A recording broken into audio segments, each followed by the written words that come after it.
379장 찬송입니다.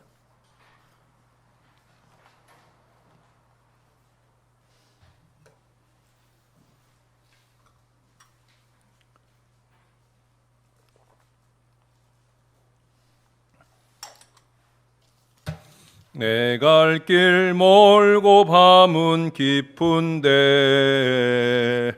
빛 대신 주 저 본향 집을 향해 가는 길 비추소서. 내 가는 길 다 알지 못하나 한 걸음씩 늘 인도하소서.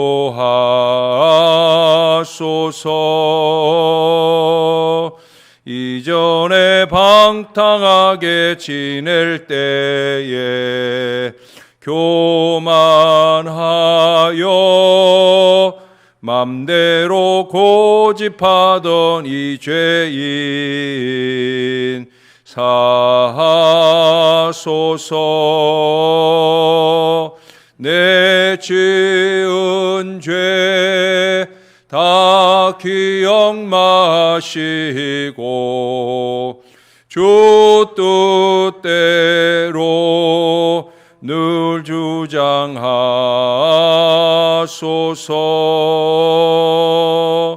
이전에 나를 인도하신 주 장래에도 내 앞에 험산 줄령 만날 때에 도우소서. 밤 지나고 저 밝은 아침에 기쁨으로 내 주를 만나리.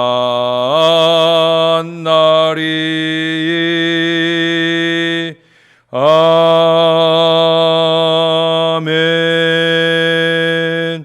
그 다음 찬송 한 장 더 합니다. 380장 찬송입니다.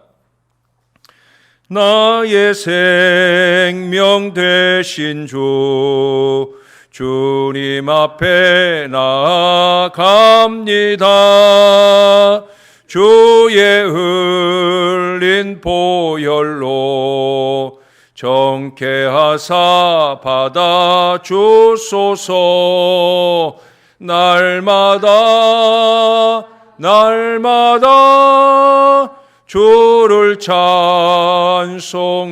찬송하겠네. 주의 사랑 줄로서 나를 굳게 잡아 매소서.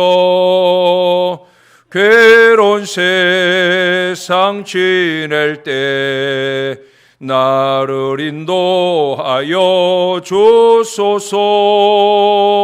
주를 믿고 나가면 나의 길을 잃지 않겠네. 날마다 주를 찬송하겠네. 주의 사랑 줄로서 나를 굳게 잡아 매소서. 세상 살아갈 때에 주를 더욱 사랑합니다. 밝고 빛난 천국에 나의 영혼 들어가겠네. 날마다 주를 찬송하겠네. 주의 사랑 줄로서 나를 굳게 잡아 매소서. 날마다 주를 찬송하겠네. 주의 사랑 줄로서 나를 굳게 잡아 매소서. 아멘.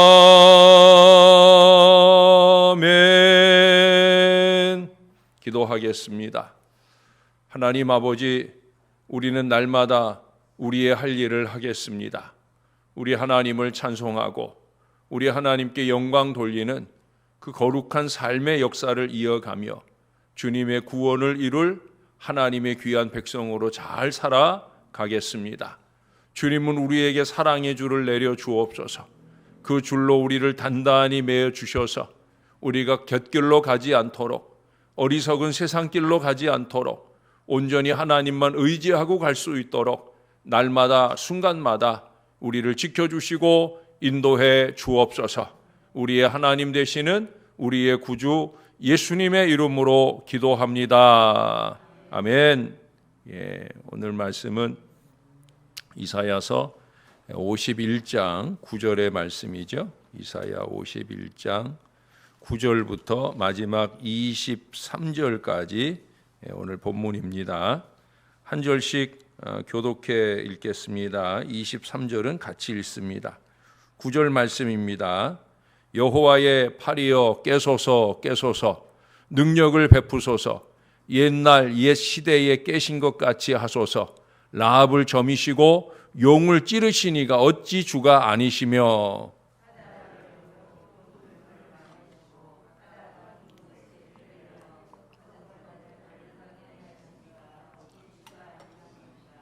여호와께 구속받은 자들이 돌아와 노래하며 시온으로 돌아오니 영원한 기쁨이 그들의 머리 위에 있고 슬픔과 탄식이 달아나리이다.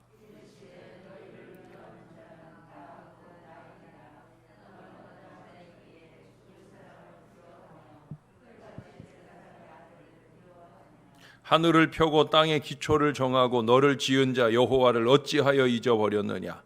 너를 멸하려고 준비하는 저 학대자의 분노를 어찌하여 항상 종일 두려워하느냐. 학대자의 분노가 어디 있느냐.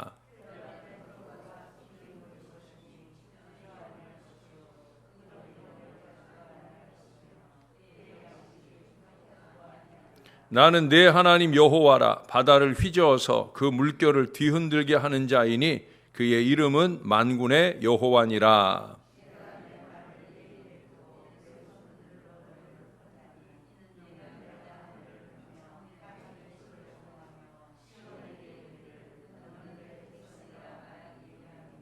여호와의 손에서 그의 분노의 잔을 마신 예루살렘이여 깰지어다 깰지어다 일어설지어다. 내가 이미 비틀거름 치게 하는 큰 잔을 마셔 다 비었도다.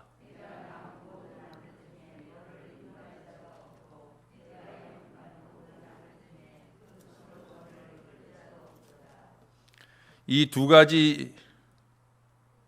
두 가지 일이 내게 닥쳤으니 누가 너를 위하여 슬퍼하랴. 곧 황폐와 멸망이요 기근과 칼이라. 누가 너를 위로하랴.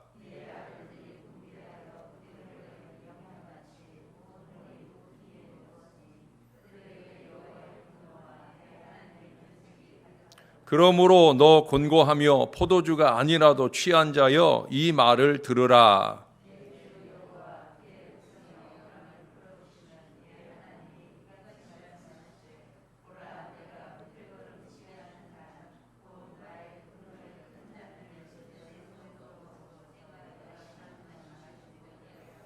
그 잔을 너를 괴롭게 하던 자들의 손에 두리라.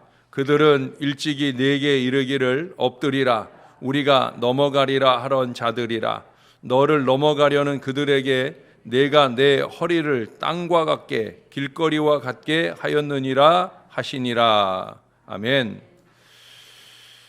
설교 준비를 위해 오늘의 본문을 묵상하는데, 어려서 우리들이 할머니 할아버지 무릎에서 흔히 들었던 그 해와 달에 대한 옛날 이야기가 생각이 났습니다. 그런 이야기를 가르쳐 우리가 민족 설화라고 그러죠. 내용이야 복음적이지 못하지만 그 민족 설화 속에는 우리 민족의 발걸음이 표현되어 있고 오늘 본문의 이스라엘을 보는 듯한 내용들이라 생각이 되어집니다. 물론 우리의 구원론과는 좀 비교가 되어지는데 긍정적인 비교도 가능하고 또 부정적인 비교도 가능하리라 보여집니다. 그 이야기 속의 어머니인 여인은 떡장사지요. 호랑이 집으로 돌아오는 길에 이제 호랑이에게 쫓겨서 도망을 하면서 고개를 하나씩 넘을 때마다 떡 하나만 주면 안 잡아먹지. 그래서 이제 떡을 하나씩 주기 시작하면서 떡이 다 떨어지죠. 그리고 호랑이가 이제 팔 하나만 주면 안 잡아먹지. 발 하나만 주면 안 잡아먹지. 그래 하나하나 떼어주다가 결국 온몸까지 다 먹히게 되었다는 거예요. 이제 호랑이는 그 여인의 아들과 딸을 노리고 찾아옵니다. 허겁지겁 이곳저곳으로 도망을 치다 아이들은 나무 위로 기어 올라갑니다. 호랑이도 이 나무를 따라서 올라옵니다. 그 위기의 순간에 남매는 하나님께 기도를 하지요. 하나님, 우리를 살려주시려거든 성한 동아줄을 내려주시고 우리를 죽이시려거든 썩은 동아줄을 내려주옵소서. 마침내 하늘에서는 성한 동아줄이 내려와서 그들은 마침내 구원을 받게 되고 하늘에 올라간 이 남매는 하늘에 올라가서 남자아이는 해가 되고 여자아이는 달이 되었다 하는 그런 얘기예요. 얘기는 거기서 끝나지 않아요. 호랑이도 똑같은 기도를 그 나무 위에서 하지 않습니까? 나를 살리시려거든 성한 동아줄을 내려주시고 나를 죽이시려거든 썩은 동아줄을 내려주소서. 우리가 듣기에는 참 뻔뻔한 기도인데도 불구하고 그 기도를 합니다. 그리고 썩은 동아줄이 내려와서 결국 이 줄이 끊어지면서 그만 수수밭에 떨어져 그 수수에 찔려 죽게 되는데 그래서 오늘날에도 이 수수는 빨간색이라고 전설 따라 삼천리 하여튼 그런 이야기가 우리에게 덧붙여지고 있습니다. 이 설화는 두 아이의 구원에 있어서 하늘의 동아줄이라고 하는 제3의 능력이 제시되어지고 있어요.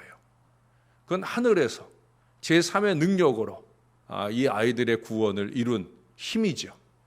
근데 그 나무 꼭대기까지의 제한된 자리까지의 그 인간의 노력, 아이들의 노력, 여러분 그것으로는 구원을 완성할 수 없는 거예요. 사람들이 구원을 위해서 갖가지 많은 노력들을 해요. 그래서 철학과 사상들이 발전을 해오기도 하였습니다. 그러나 그것으로 구원받을 수 있는 게 아니라는 거죠. 보이지 않는 제3의 힘이 있을 때 구원이 될 수 있다라는 사실을 우리에게 다시금 상기하게 해줍니다. 재미있는 것은 똑같은 동아줄이 두 아이에게는 구원의 동력으로 호랑이에게는 심판의 도구로 사용되어진다 하는 점에서도 오늘의 본문이나 복음의 핵심인 사랑과 정의의 십자가를 설명해 준다고 보여집니다. 그게 우리 예수님이 십자가를 지신 이유죠. 똑같이 십자가이지만 믿는 우리에게는 확실한 구원의 동아줄이 되어 준다는 거예요. 그래서 바울도 고린도전서 1장 18절에서 말하잖아요. 십자가의 도가 멸망하는 자들에게는 미련한 것이고 구원을 받는 우리에게는 하나님의 능력이 됨이라. 우리는 구원받는 하나님의 능력, 이 십자가 동아줄을 신앙하면서 그 십자가 붙들고 영원한 천국에 이르게 될 줄로 믿습니다. 분명 주님이 다시 오시는 때 그 주님의 오심은 믿는 우리들에게는 구원의 일이 되지만 믿지 않는 어리석은 이들에게는 심판의 주님이 되신다는 사실을 우리는 다시 한번 잊지 말아야 할 것입니다. 여러분 오늘 본문의 전반부인 9절부터 11절에는 하나님께 대한 구원의 탄원이 나오죠. 하나님 구원해 주세요. 간절한 기도가 나와요. 라합과 용 곧 애굽 군대를 홍해에 수장시키시고 이스라엘을 구원하신 그 하나님을 근거로 구원을 요청하고 있어요. 과거 출애굽에서 역사하셨던 그 하나님의 능력에 대한 신뢰 속에서 이제 슬픔과 탄식 속에 고통받는 이스라엘을 그 바벨론으로부터 해방시켜 달라고 간구하고 있어요.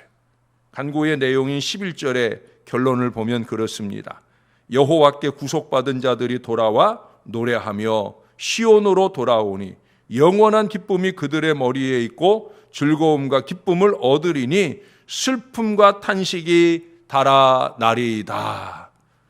우리 복음성가 중에 그런 찬양이 있잖아요. 주께 구속된 자들이 돌아오네 시온으로 오며 노래하네 하는 찬양이 있지 않습니까? 바로 그 찬양이 이 말씀에서 나온 것 같아요. 하나님이 개입하시면 슬픔과 탄식의 일이 달아나고 즐거움과 기쁨의 영원한 기쁨의 큰 구원의 역사가 우리에게 나타나게 되는 줄로 믿습니다. 그것은 우리가 영원한 천국에 갈 때의 일만이 아니에요. 이 세상에서 만나는 크고 작은 모든 문제에 있어서도 하나님은 그렇게 우리를 구속, 구원, 구출해 주시기를 원하신다는 거예요.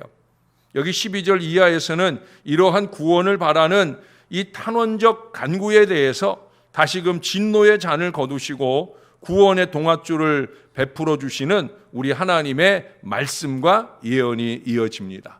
그러나 여러분, 23절에서 보는 것처럼 이스라엘을 괴롭게 하던 이 못된 호랑이들에게는 하나님의 진노와 심판의 잔을 주셔서 쓰러지게 하실 것이다 라는 말씀도 덧붙여주고 있어요. 주님의 구원은 반드시 우리 믿는 이들에게는 구원이요 믿지 않는 이들에게는 심판이 되는 이 도식을 다시 한 번 더 우리에게 상기해 주고 있다는 거예요. 문제는 어디에 있느냐? 이스라엘의 불신앙이에요. 때때로 보여지는 우리의 어리석음, 나태함, 바로 거기에 문제가 있다는 거예요. 12절에 보세요.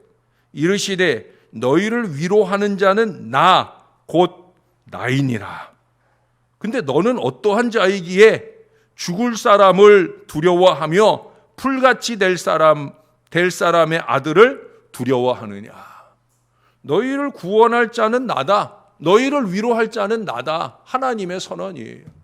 근데 너희는 왜 세상에 썩어질 죽어질 인생들을 의지하느냐. 세상에서 이렇게 저렇게 말하는데 휩쓸려 살아가느냐. 하나님의 안타까운 말씀이에요. 진정한 구원의 능력이신 하나님만 온전히 신뢰하는 그 마지막이 제대로 이루어진다고 하면 다행이지만 그렇지 못하다면 떡 하나씩 주다가 팔다리 주다가 결국엔 온몸까지 다 빼앗기고 말게 되어진다는 거예요. 여러분, 죄라는 게 그렇잖아요. 사람을 의지하면서 일시적으로 그 당한 어려움을 모면하려고 그렇게 술수를 부리게 되는 게 그게 죄악이잖아요. 결국 하나하나 양보하고 포기하고 타협하다 보면 모든 것을 다 잃게 되는 경우가 많이 있다는 거예요. 여기서 이 말 하니까 하나 빼앗기고 저기서 저 말 하니까 하나 내어주고 그러다 결국은 통째로 다 잃는 불행한 결과에 이르게 되어진다는 거예요. 여러분, 오늘 9절의 기도가 항상 우리의 제일된 선택이 되어야 합니다. 뭐라고 기도합니까? 여호와의 팔이여 깨소서 능력을 베푸소서 옛날 옛 시대에 깨신 것 같이 하소서. 바로 이 기도가 우리의 기도가 되어야 된다는 거예요. 그러면 언제나 구원의 동아줄을 내려주신다라고 하는 거예요. 보이지 않는 제3의 힘, 그러나 이 세상에서 가장 강력한 능력의 구원을 우리에게 베풀어 주신다는 거예요. 지금 이 탄원의 기도를 하는 이들에게는 출애굽이 근거가 되잖아요. 그러나 저와 여러분들에게는 그 이상의 근거들이 더해지잖아요. 출애굽을 이루시고 또 바벨론으로부터의 해방을 이루어 주신 하나님, 거기에 더하여서 가장 완전한 구원의 방편이신 예수 그리스도의 십자가를 통해 죄로부터 사망으로부터의 해방까지 우리 하나님이 보장해 주셨습니다. 여러분, 제일 큰 어려움으로부터 우리를 구원할 보장을 주셨잖아요. 뭐예요? 사망 권세 이기고 부활할 영원한 천국의 보장을 우리에게 주셨어요. 이거 믿으십니까? 제일 어려운 걸 믿어요, 우리는. 근데 제가 목회를 하면서 보면 제일 어려운 건 믿으면서 사소한 건 못 믿어. 사소한 것 앞에서는 벌벌 떨고 두려워하는 어리석음을 보인다는 거예요. 하나님이 어제도 말씀하셨잖아요. 두려워하지 말라고, 걱정하지 말라고. 근데 우리는 가장 어려운 건 믿어. 내가 이 땅에 생애 마치면 영원한 천국 간다. 어떻게? 예수님의 십자가 부활을 믿음으로. 야, 이게 사실 제일 어려운 거잖아요. 막연한 어려움이잖아요. 십자가와 부활만 믿고 있으면 천국 간다. 이 가장 어려운 진리를 우리는 다 굳건히 믿고 있어요. 맞죠? 근데 그 어려운 건 믿으면서 우리의 삶의 크고 작은 사소한 문제로부터 우리를 위하여 깨어나시고 우리를 위하여 그 팔을 펼쳐주셔서 능력의 동아줄을 내려주실 이 하나님의 큰 구원을 우리가 믿지 못하며 살아갈 때가 많다는 거예요. 벌벌 떨며 살아갈 때가 많다는 거예요. 삶의 의미를 상실한 채 회의와 방황의 늪에 빠져 힘에 쫓기고 시간에 쫓기고 속임수에 쫓기고 질병과 공포에 쫓기는 우리를 구원해 주실 우리 하나님의 계획, 하나님은 그런 계획을 갖고 계시다는 거예요. 헛된 사상이나 철학이나 일시적 즐거움에 현혹되지 마시고 오직 이 하나님의 말씀을 꼭 붙들고 이 말씀에 보장된 구원이 우리에게 이루어질 것이다 하는 믿음을 가지고 더 하나님께 간절히 기도하며 구원을 받는 저와 여러분들이 되어야 할 줄로 믿습니다. 로마서 10장 10절에 말씀하잖아요. 사람이 마음으로 믿어 의에 이르고 입으로 시인하여 구원에 이르느니라. 입으로의 시인이라고 하는 건 그냥 소리내는 말로서의 시인만 말하는 게 아니에요. 우리의 삶의 행동으로 나타나는 시인이에요. 아, 넌 믿음이 있다면서 뭐 그 모양이냐? 라는 말 들으면 안 된다는 거예요. 정말 마음으로 믿는다면 그것이 입으로만 아니라 우리의 삶으로 시인되어져야 된다라고 하는 거예요. 시인되어져야 합니다. 어떻게 그게 가능해요? 믿음이 있어야. 믿음이 있어야. 그래서 그 뒤에 17절에 말하는 거잖아요. 믿음은 들음에서 나며 들음은 그리스도의 말씀으로 말미암느니라. 그래서 우리가 말씀을 붙드는 거예요. 날마다 말씀을 상고하는 거예요. 자꾸 흔들리는 마음을 이 말씀을 통해 믿음으로 붙잡아 매고 그러고 주님의 구원의 미래를 향해 가려고 하는 거예요. 말씀의 동아줄입니다. 마침 우리가 부른 찬송가 380장에도 마지막 가사가 뭐예요? 사랑의 줄로 우리를 꽁꽁 묶어달라고. 여러분 말씀의 이 동아줄을 꼭 붙들고 여러분의 걱정과 염려를 이 말씀에 꼭꼭 붙들어 매고 우리 주님의 구원의 손길을 경험하시는 날마다의 삶 그리고 영원한 천국길 되시기를 우리의 구주 되시는 예수님의 이름으로 간절히 축원합니다. 아버지 고맙습니다. 우리 하나님이 되어주신 것 늘 감사합니다. 사람으로서는 도저히 할 수 없는 일 우리 하나님께서는 능력과 은혜로 우리에게 베풀어 주시는 줄로 믿습니다. 우리의 믿음을 깨워 주옵소서. 우리가 하나님께 깨어나소서 하기 전에 이미 하나님은 깨어나셔서 우리를 바라보고 계시는 바로 그 믿음을 갖게 하여 주옵소서. 세상의 염려와 걱정 속에 어리석게 방황하지 말게 도와주시고 걱정과 염려를 말씀에 붙들어 매고 믿음에 붙들어 매고 그리고 하나님만 바라보는 하나님의 사람들이 되게 하여 주옵소서. 언제나 우리에게 성한 사랑의 동아줄을 내려주셔서 언제나 모든 고통과 어려움으로부터 우리를 구원하시기를 원하시는 우리 하나님을 바라볼 수 있도록 은혜를 베풀어 주옵소서. 우리를 현혹시키는 세상의 헛된 말과 사람의 어리석음에 휘둘려 다니지 말게 도와주시고 오직 하나님, 그 하나님이 우리의 마음을 감동하셔서 이루게 하실 미래를 향해 한결같은 믿음으로 나아가게 하여 주시옵소서. 끊임없이 요동치는 어리석음을 믿음인 양 가장하고 살지 말게 도와주시고 주님, 나는 여기까지입니다. 내가 할 수 있는 최선은 여기까지오니 이제는 하나님이 일해 주소서라는 간절한 마음 가지고 하나님을 의지하는 저와 이 모든 자녀들 되게 하여 주옵소서. 하나님이 일하시면 역사가 나타날 줄로 믿습니다. 하나님이 우리 위에 일해 주시면 큰 구원과 은혜가 베풀어질 줄로 믿습니다. 주님이 도와 주옵소서. 살아가는 이 주의 백성들의 삶에 임한 모든 탄식과 슬픔을 물리쳐 주시고 우리 하나님의 큰 즐거운 기쁨들이 영원히 넘쳐나는 은혜가 강력하게 임하고 나타나도록 은혜를 베풀어 주시옵소서. 주님을 사랑합니다. 주님께 감사합니다. 예수님의 이름으로 기도합니다. 아멘.